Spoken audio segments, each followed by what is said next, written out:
দুয়ারে Tripura tribal areas autonomous district কাউন্সিলের ADC নির্বাচন। পাহাড়ের রাজনীতিতে বহু বছরের অভিজ্ঞতাও যেন এবার কিছুটা অচেনা লাগছে রাজনৈতিক পর্যবেক্ষকদের কাছে। কারণ এবারের নির্বাচন শুধু একটি স্বশাসিত পরিষদের প্রতিনিধি নির্বাচন নয়, এটি এক বৃহত্তর রাজনৈতিক বার্তার বাহক হতে চলেছে, যা প্রভাব ফেলতে পারে সমগ্র ত্রিপুরা রাজনীতির ভবিষ্যৎ দিক নির্দেশনায়। 1984 সালে ষষ্ঠ তপশিল অনুযায়ী এডিসির প্রতিষ্ঠার পর থেকে বহু নির্বাচন হয়েছে। প্রতিটি নির্বাচনের নিজস্ব রাজনৈতিক তাৎপর্য ছিল, কিন্তু এবারের মতো এত বহুমাত্রিক, উত্তেজনাপূর্ণ এবং প্রতিদ্বন্দ্বিতাপূর্ণ নির্বাচন অতীতে খুবই কম দেখা গেছে। রাজনৈতিক উত্তাপ, কৌশলগত জোট, ভোটারদের মানসিকতার পরিবর্তন সব মিলিয়ে এবারের এডিসি নির্বাচন যেন এক নতুন অধ্যায়ের সূচনা করতে চলেছে। নমস্কার, আমি স্নেহা মুখার্জি আর আপনারা দেখছেন খবরের পিছনে খবর। এবারের নির্বাচনের অন্যতম বড় প্রশ্ন, পাহাড়ে কি সত্যি রাজ্যের শাসক দল বিজেপি তাদের সংগঠনগত ভিত্তি শক্তিশালী করতে পেরেছে? সমতলে বিজেপির শক্ত অবস্থান থাকলেও পাহাড়ে তাদের গ্রহণযোগ্যতা কতটা বিস্তৃত হয়েছে তা এই নির্বাচনের ফলাফলই স্পষ্ট করে দেবে। গত কয়েক বছরে বিজেপি পাহাড়ে বিভিন্ন উন্নয়নমূলক কর্মসূচি, অবকাঠামোগত উন্নয়ন এবং প্রশাসনিক হস্তক্ষেপের মাধ্যমে নিজেদের প্রভাব বিস্তারের চেষ্টা চালিয়েছে। তবে সেই প্রচেষ্টা কতটা ভোটে প্রতিফলিত হয় সেটাই এখন দেখার। অন্যদিকে ত্রিপুরামথার জন্য এই নির্বাচন একটি অস্তিত্বের লড়াই হিসেবেই বিবেচিত হচ্ছে। 2021 সালে প্রথমবারের মতো এডিসির ক্ষমতা দখল করে ত্রিপুরামথা পাহাড়ে এক নতুন রাজনৈতিক শক্তি হিসেবে আত্মপ্রকাশ করেছিল।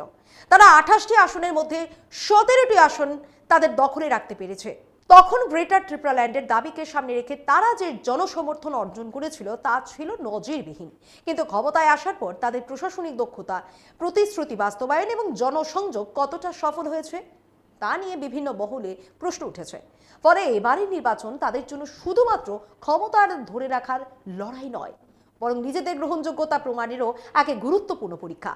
পাহাড়ি রাজনীতিতে এক সময়ের শক্তিশালী রাজনৈতিক শক্তি ত্রিপুরামথার অবস্থান বর্তমানে স্পষ্টতই দুর্বল হয়ে পড়েছে বলে বিভিন্ন মহলে আলোচনা শুরু হয়েছে। 2021 সালের তুলনায় দলের সংগঠনগত দৃঢ়তা এবং জনসমর্থনে ভাটা পড়েছে, এমনই চিত্র উঠে আসছে বিভিন্ন এলাকায়। কি সেই চিত্র? আসুন দেখে নিই। 1. জার্সি বদল, অর্থাৎ সাম্প্রতিক রাজনৈতিক পালা বদলের ফলে দলের ভিত নড়বড়ে হয়ে পড়েছে। দলের 2 জন নির্বাচিত জেলা পরিষদ সদস্য ত্রিপুরামথা ছেড়ে ভারতীয় জনতা পার্টিতে যোগদান করেছে এবং বর্তমানে তারা বিজেপির প্রতীকে এই নির্বাচনী লড়াইয়ে অংশ নিয়েছেন। এই ঘটনাকে ঘিরে রাজনৈতিক মহলে ব্যাপক চাঞ্চল্য সৃষ্টি হয়েছে। 2.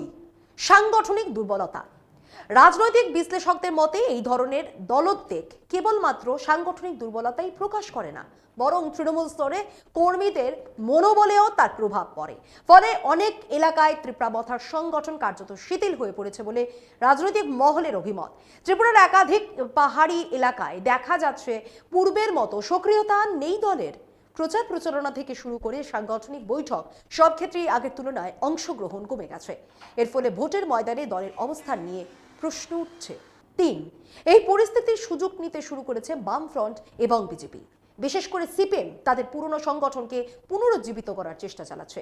একই সঙ্গে বিজেপিও নিজের সংগঠনকে আরো মজবুত করতে মাঠে নেমেছে। এক্ষেত্রে একটি গুরুত্বপূর্ণ বিষয় হলো সিপিএম এর উপজাতি সংগঠন গণমুক্তি পরিষদের বর্তমান অবস্থা। একসময় পাহাড়ি এলাকায় এই সংগঠনের শক্তিশালী উপস্থিতি থাকলেও গত কয়েক বছরে তাদের অধিকাংশ সমর্থক ত্রিপুরামথায় যোগ দিয়েছিল। ফলে গণমুক্তি পরিষদের শক্তি অনেকটাই ক্ষয়প্রাপ্ত হয়েছিল। তবে বর্তমান পরিস্থিতিতে ত্রিপুরামথার দুর্বলতার কারণে সেই সমর্থকদের একটি অংশ আবার বিভ্রান্তির মধ্যে পড়েছে বলে জানা যাচ্ছে। এর ফলে সিপিএম নতুন করে সংগঠন পুনর্গঠনের সুযোগ পাচ্ছে বলে রাজনৈতিক মহলের অভিমত। সূত্র মারফত খবর আসছে, বিভিন্ন গ্রাম ও পাড়ায় ত্রিপুরামথার কর্মীদের মধ্যে অনিশ্চয়তা তৈরি হয়েছে। অনেকেই ভবিষ্যৎ রাজনৈতিক অবস্থান নিয়ে দ্বিধাগ্রস্ত হয়ে পড়েছে। এই পরিস্থিতি নির্বাচনী ফলাফলে প্রভাব ফেলতে পারে বলেও মনে করা হচ্ছে। রাজনৈতিক পর্যবেক্ষকদের মতে, যে দল একসময় পাহাড়ি জনগণের আবেগ ও দাবি দাওয়ার প্রতিনিধিত্ব করছিল, সেই দলের ভিত দুর্বল হয়ে পড়া একটি গুরুত্বপূর্ণ পরিবর্তনের ইঙ্গিত বহন করছে। বিশেষ করে নেতৃত্বের মধ্যে ঐক্যের অভাব এবং ধারাবাহিক দলত্যাগ এই পরিস্থিতিকে আরো জটিল করে তুলছে। অন্যদিকে বিজেপি এই সুযোগকে কাজে লাগিয়ে নিজেদের প্রভাব বিস্তারের কৌশল গ্রহণ করছে। দল ত্যাগী নেতাদের প্রার্থী করে মাঠে নামানো তারই একটি অংশ বলে মনে করা হচ্ছে। সিপিএম পিছিয়ে নেই, তারা আবারও পাহাড়ে নিজেদের ভিত্তি মজবুত করতে গণমুক্তি পরিষদকে সক্রিয় করার উদ্যোগ নিচ্ছে। যদিও আগের মতো শক্তি ফিরে পাওয়া সহজ হবে না, তবুও বর্তমান রাজনৈতিক পরিস্থিতি তাদের জন্য কিছুটা সুবিধাজনক হয়ে উঠছে। সার্বিকভাবে বলা যায়, ত্রিপুরার পাহাড়ি রাজনীতিতে একটি পরিবর্তনের হাওয়া বইছে। তেপরামথার দুর্বলতা, দলত্যাগ এবং সাংগঠনিক শৈথিল্য সব মিলিয়ে এক নতুন সমীকরণ তৈরি হয়েছে। এই পরিবর্তনের সরাসরি প্রভাব পড়তে পারে আসন্ন নির্বাচনে। কোন দল কতটা লাভবান হবে তা নির্ভর করছে শেষ মুহূর্তের সংগঠনগত শক্তি ও জনসমর্থনের উপর। বর্তমান পরিস্থিতি স্পষ্টভাবে ইঙ্গিত দিচ্ছে যে পাহাড়ি রাজনীতিতে একসময় প্রভাবশালী শক্তি তিপ্রামথা এখন কঠিন চ্যালেঞ্জের মুখে। এছাড়া বামফ্রন্টের ভূমিকাও এই নির্বাচনে বিশেষভাবে গুরুত্বপূর্ণ হয়ে উঠেছে। দীর্ঘদিন ধরে এডিসিতে বামেদের একচেটিয়া আধিপত্য ছিল। তাদের সংগঠন, আদর্শিক ভিত্তি এবং উপজাতি সমাজের সঙ্গে নিবিড় সম্পর্কের কারণে তারা দীর্ঘকাল ক্ষমতায় ছিল। যদিও মাঝে মধ্যে কিছু আঞ্চলিক উপজাতি দল ক্ষমতায় এসেছিল, কিন্তু রাজনৈতিক স্থিতিশীলতা বজায় রাখতে না পারায় তারা দীর্ঘদিন টিকতে পারেনি। শেষ পর্যন্ত বামেরাই পুনরায় ক্ষমতায় ফিরে এসেছে। কিন্তু এডিসিতে 2021 সালে বামফ্রন্টের শোচনীয় ভরাডুবি হয়েছে। তাদের দখলে থাকা 28টি আসনের সব কয়টি হাতছাড়া হয়। অতীতের মতো বামেদের পুনরায় ক্ষমতায় আসা দুষ্কর মনে করছে রাজনৈতিক মহল। তবে এবারের এডিসি নির্বাচনে অধিকাংশ আসনে শাসক দলের কাছে বামফ্রন্ট ফ্র্যাকচার হয়ে দাঁড়িয়েছে বলে অভিজ্ঞ মহলের ধারণা। দেখা যাচ্ছে 2018 সালে রাজ্যে বিজেপি সরকারের আগমন এবং তার পরবর্তী রাজনৈতিক পরিবর্তনের ফলে বামেদের শক্তি কিছুটা ক্ষয়প্রাপ্ত হয়েছে। সমতলে তাদের প্রভাব কমে গেলেও পাহাড়ে এখনো তাদের একটি নির্দিষ্ট ভোট ব্যাংক রয়েছে। এবারের নির্বাচনে সেই পুরনো ভিত্তিকে পুনরুজ্জীবিত করতে বামফ্রন্ট কতটা সক্ষম হয় তা বিশেষভাবে পর্যবেক্ষণের বিষয়। রাজনৈতিক বিশ্লেষকদের মতে এবারের এডিসি নির্বাচন মূলত ত্রিমুখী লড়াইয়ে পরিণত হয়েছে। বিজেপি, তিপ্রামথা এবং বামফ্রন্ট প্রতিটি দলই নিজেদের শক্তি ও কৌশল নিয়ে মাঠে নেমেছে। বিজেপি উন্নয়ন এবং স্থিতিশীলতার বার্তা তুলে ধরেছে। তিপ্রামথা উপজাতি স্বার্থ ও আত্মপরিচয়ের প্রশ্নকে সামনে রেখে জনসমর্থন ধরে রাখতে চাইছে। অন্যদিকে বামফ্রন্ট তাদের পুরনো সংগঠন ভিত্তি এবং আদর্শিক রাজনীতিকে পুনরুজ্জীবিত করার চেষ্টা করছে। এদিকে জাতীয় কংগ্রেস এবারের এডিসি নির্বাচনে 28টি আসনে প্রার্থী ঘোষণা করে রাজনৈতিক মহলে কিছুটা চমক সৃষ্টি করলেও বাস্তব চিত্র ভিন্ন বার্তাই দিচ্ছে। পাহাড়ি এলাকাগুলিতে দলের সাংগঠনিক ভিত্তি অত্যন্ত দুর্বল তা স্পষ্ট হয়ে উঠছে। দীর্ঘদিন ধরে উপজাতি অধ্যুষিত অঞ্চলে কংগ্রেসের কার্যকর উপস্থিতি না থাকায় মাঠ পর্যায়ে সংগঠন কার্যত ভেঙে পড়েছে।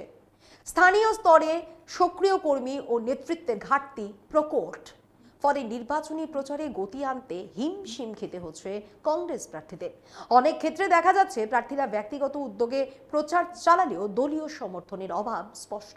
পাহাড়ের ভোটারদের সঙ্গে সরাসরি সংযোগও তেমন দৃঢ় নয়।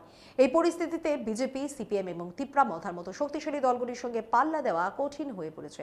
বিজেপি, তিপ্রামথা, সিপিএম এই ত্রিমুখী প্রতিদ্বন্দ্বিতার মাঝে কংগ্রেস অনেকটাই প্রান্তিক হয়ে পড়েছে। তবে দলের রাজ্য নেতৃত্ব আশাবাদী থাকার বার্তা দিচ্ছে।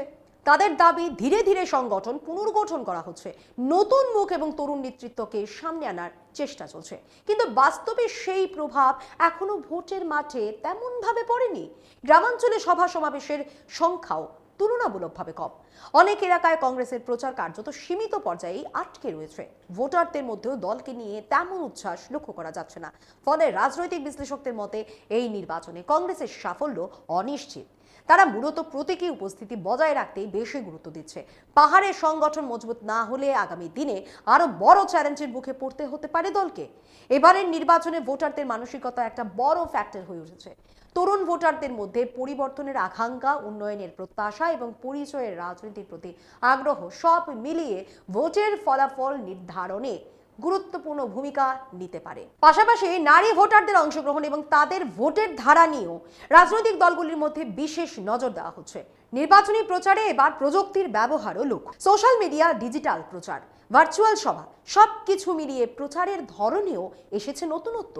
এর ফলে শহর ও গ্রামের মধ্যে তথ্য প্রবাহের ব্যবধান কিছুটা হলেও কমেছে, যা ভোটারদের সিদ্ধান্ত গ্রহণে প্রভাব ফেলতে পারে। সব মিলিয়ে এবারের এডিসি নির্বাচন শুধুমাত্র একটি প্রশাসনিক কাঠামোর প্রতিনিধি নির্বাচনের মধ্যেই সীমাবদ্ধ নয়। এটি একটি বৃহত্তর রাজনৈতিক পরীক্ষাগার, যেখানে রাজ্যের প্রধান রাজনৈতিক শক্তিগুলি নিজেদের অবস্থান যাচাই করার সুযোগ পাচ্ছে। পাহাড়ের রাজনৈতিক ভবিষ্যৎ, উপজাতি সমাজের আকাঙ্ক্ষা এবং রাজ্যের সামগ্রিক রাজনৈতিক সমীকরণ সবকিছুই নির্ভর করছে এই নির্বাচনের ফলাফলের উপর। সবশেষে প্রশ্ন একটাই, দেখার ভোটাররা কাকে বেছে নেন? উন্নয়নের প্রতিশ্রুতি, পরিচয়ের রাজনীতি, নাকি পুরনো অভিজ্ঞতার উপর ভরসা? ফলাফল যাই হোক না কেন, এবারের এডিসি নির্বাচন যে ত্রিপুরার রাজনীতিতে একটি গুরুত্বপূর্ণ মোড় এনে দেবে তা নিয়ে কিন্তু কোনো সন্দেহ নেই। আজ এই পর্যন্তই। লাইক, কমেন্ট আর শেয়ার করুন। দেখতে থাকুন দৈনিক সংবাদ, শুধু নামই যথেষ্ট।